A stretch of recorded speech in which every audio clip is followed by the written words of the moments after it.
Publius Ovidius Naso, Ovid, a most brilliant Latin poet, is recognized worldwide and is one of the symbols of the Romanian eastern province of Dobrogea. Ancient sources reveal that he was relegated to Tomis, present-day Constanța, in the fall of year 8 AD by order of Emperor Octavian Augustus.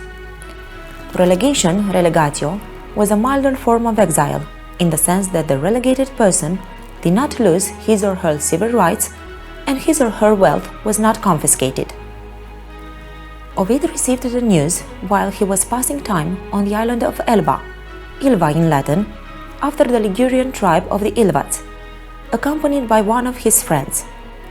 He swiftly returned to Rome, packed, and left taking with him 2 slaves, the so-called partners for the way. After a long and dangerous journey that lasted at least 3 to 4 months, Ovid arrived at Tomis in the spring of year 9 AD, most likely in April. He would remain there until the end of his life at the age of 60. The traditional date of Ovid's death is in the year 17 AD, but there is also a solid theory that dates his death a year later, in 18 AD. In his Tomis exile, Ovid wrote Epistule ex Ponto, Letters from the Black Sea, and Tristia, works in which he describes the Roman province of Little Scythia, Scythia Minor, and the people who inhabited these wild lands. The reason for Ovid's relegation remains a mystery, which aroused and still arouses many controversies. There are several theories, but the poet himself wrote that he was exiled for Carmen et Error, a poem and a mistake. Perhaps the reason for his exile was arsamandi or arsamatoria, the art of love, a blow to the rigid morality imposed by the emperor, or maybe the Metamorphoses, another revolutionary work that bothered Augustus. It was also said that the poet had a detrimental influence on the emperor's niece, Iulia Minor, or that he annoyed the emperor's stepson, the future emperor Tiberius. Some also say that the mistake mentioned by Ovid is that he had seen the emperor's wife Livia naked in an indecent pose.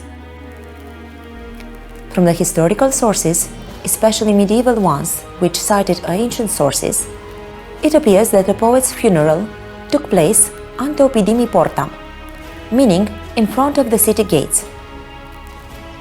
In Ovid's time, the great gate of the city fortress was placed somewhere in what is today the old part of central Constanța.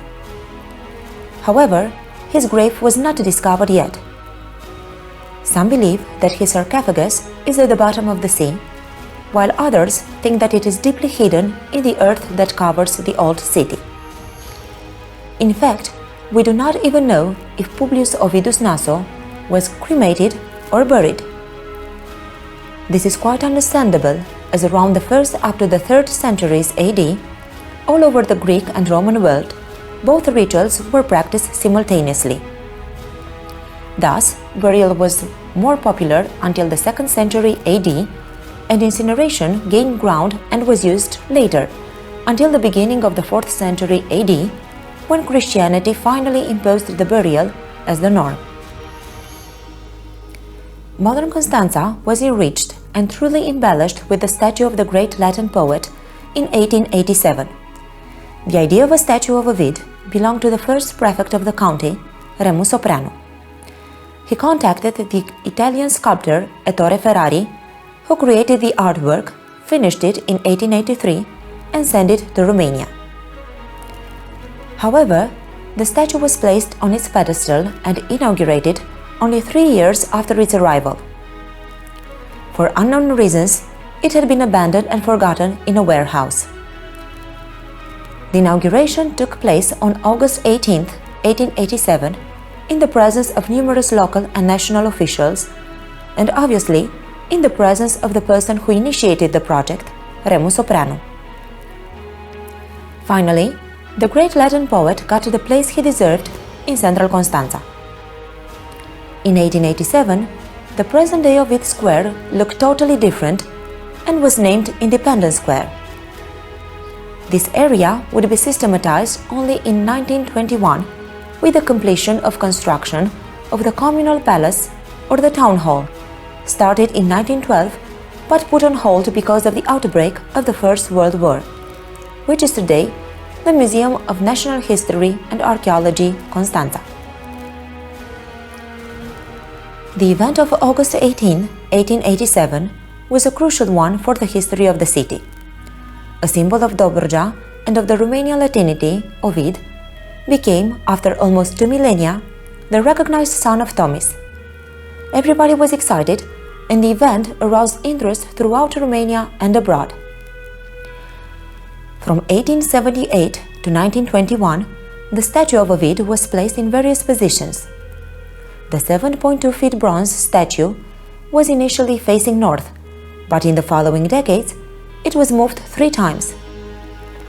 In the autumn of 1916, during the First World War, the German-Bulgarian occupation forces arrived in Constanța. The Bulgarian troops took down the statue of Ovid from the pedestal. By order of General von Mackensen, the Germans intervened and put the statue back, thus saving it from destruction. In 1925, in the hometown of Ovid, Sulmona, ancient Sulmo, Italy, was inaugurated a copy of the statue of Ovid, made by the same sculptor, Ettore Ferrari.